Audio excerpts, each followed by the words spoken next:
So next up, we get the fourth installment of the Undertaker streak as the Undertaker faces King Kong Bundy and beats him in 6.5 minutes of a match. The contest ends when Bundy hits an avalanche, but it's no sold by the Undertaker. Then when he goes for a second, Undertaker counts it with a big boot, a clothesline for the victory. Matt, why don't you go first? This was not good. That's probably the most apt description I could come up with straight away. I mean, I think Taker probably spent the majority of the match worrying about, and I'm not going to call it an urn because it was just a giant vase. I thought that was hilarious. I was thinking I was waiting for flowers to come out of it at any moment. King Kong Bundy and The Undertaker is not a great combination, and nor do I think anybody on this earth probably ever thought that it would be. Perhaps maybe other than Vince. Taker did his old school move, which, okay, he does. I mean, but one of the only things I liked in this was I like this version of I liked his gear. Whenever I do think of like classic Taker, I do kind of think of that gear. That's kind of cool. And his entrance was definitely good. So those are definitely good things on it. Yeah, the finish was really poor. Nowhere near as bad as a DQ finish, I suppose. So maybe I should shut up and be grateful. But it could have been better. I mean, don't get me wrong. It's King Kong Bundy, okay? I'm not expecting Undertaker to have been able to lift him up for a tombstone. So absolutely understand that not happening. But it just felt like it kind of came out of nowhere and was just a bit flat. So yeah, not really the best match, but it was interesting in that Vince did say on commentary towards the start that he did mention that Undertaker has never lost at WrestleMania. So I know people sort of debate online where the streak officially started, but it was interesting to hear Vince actually say on the commentary team that he's never lost. So that was an interesting note. Well, Matt, the streak officially started when he fought his first match against Jimmy Snuka and beat him. Well, no, like in terms of, people will debate of when, they recognize that it officially started, if you get me. Yeah, I get it. I'm just being facetious. In WWE's 35 years of WrestleMania book, they also note this, Matt. So it says, despite it being only the fourth match of Undertaker's WrestleMania career, the announcers, didn't name who they were, may have been a bit prescient as they mentioned earlier in the match that the dead man had yet to lose at WrestleMania. I don't know whether that was included to make Vince sound good or Vince's name was missed off so that he didn't sound like he was boasting, but one way or the other, the announcers noted that the Undertaker was still undefeated. Don't get me wrong, obviously they had acknowledged it at this point. I don't think that they were thinking about it when they booked, though. That's the key. This is historical because this is the debut match of Larry Young. Yes. As a referee. Why do they make such a big deal? I don't know who this guy is. Why are they making such a big deal about it? It's really weird. Yeah, I don't know either. I think he is some kind of baseball referee. That's all I could glean from what I saw on the screen. So I have no idea, who he actually is. They take no effort to acknowledge who he is. They just say it's his first ever match as a referee. Very bizarre. You're right, Matt, about the entrance being cool. I always love the fact that Jerry King always seems... I said Le King then, like he was French. Le King.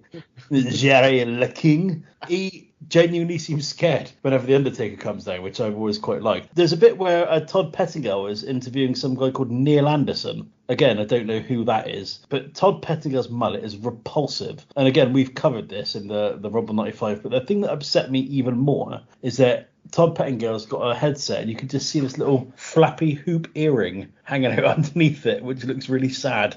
And it made me a bit upset because I like a bit of Todd Pettingill, but he went down in my estimation. The urn is interesting because it is massive, and the only reason it is massive is so they can get that massive light in it, I assume, because Paul Bearer always had a small urn, and then they get the big urn, which then gets taken by Kama, the Supreme Fighting Machine, in the match, which then gets melted into chains, which they then have a match over at the King of the Ring 95, I believe. Or might even be SummerSlam. So that angle goes on for a long time, and I do have a lot of time for the idea that Undertaker is kind of facing the $1 million corporation as opposed to one person, so they can kind of keep the angle going but not have it go too stale by having him face different people. That being said, every wrestler in the $1 million corporation is absolute turd, so it's a bit of a catch-22 really. The match is not very good. I mean, one thing I do have to give King Kong Bundy a lot of time for is that he must have some absolutely incredible moisturizer or something.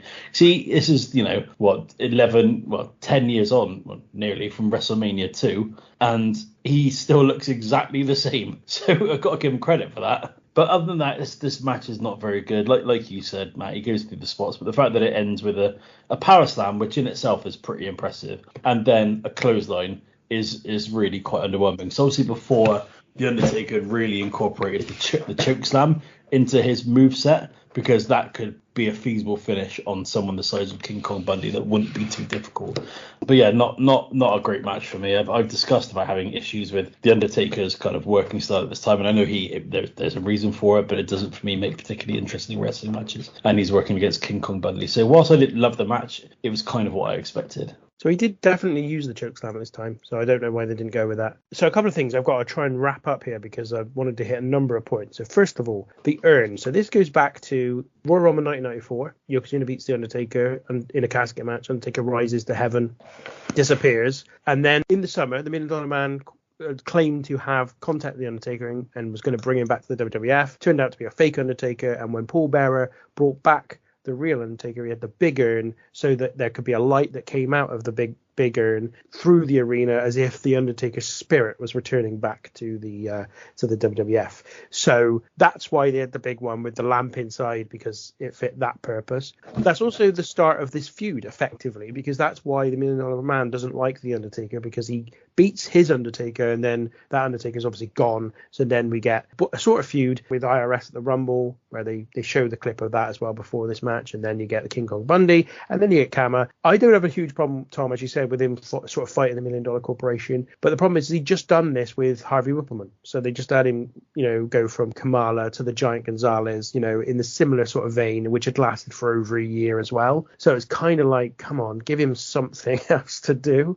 But they didn't want to. They saw the Undertaker as the guy who was like Andre the Giant, and I think that's what his legacy is. He's the replacement for Andre the Giant. He's the sort of attraction just that sits underneath whoever the main event guy was. That was basically the Undertaker's sort of position. The $1 Million Corporation is obviously what I came in as. The $1 Million Corporation was building itself, and so for me it's felt like a fundamental and really important part of pro wrestling. The $1 Million Corporation never worked. I love the idea of a $1 Million Corporation coming in and try and kind of like take over the WWE, but Tom's absolutely right. Everyone they filled it with was useless. It kind of actually reached a peak towards the end of 95, because they had Sid and they had the 1-2-3 Kid, and it was a little bit, you could feel something going on with it, and then it just imploded because everyone left effectively, so it never went anywhere. But at this point, Kama, King Kong Bundy, Nikolai Volkov, for crying out loud, is about 57 years old already. Yeah, just not a good gimmick at all. A couple of other bits of context. So Mr. Anderson in the crowd is a former teammate of Lawrence Taylor, which is why Todd Pettingale's talking to him. Larry Young, meanwhile, was a very well-respected baseball umpire who umpired in the World Series in 96 and 2003 and other big games in 92, 98, 91, right the way back through the whole of the 90s. But at this point, there was a baseball lockout in 1995, so he wasn't umpiring baseball games at the time, and so they brought him in to do this as a sort of, I guess, a little bit of a publicity thing, I suppose, to umpire this match between The Undertaker and King Kong Bundy.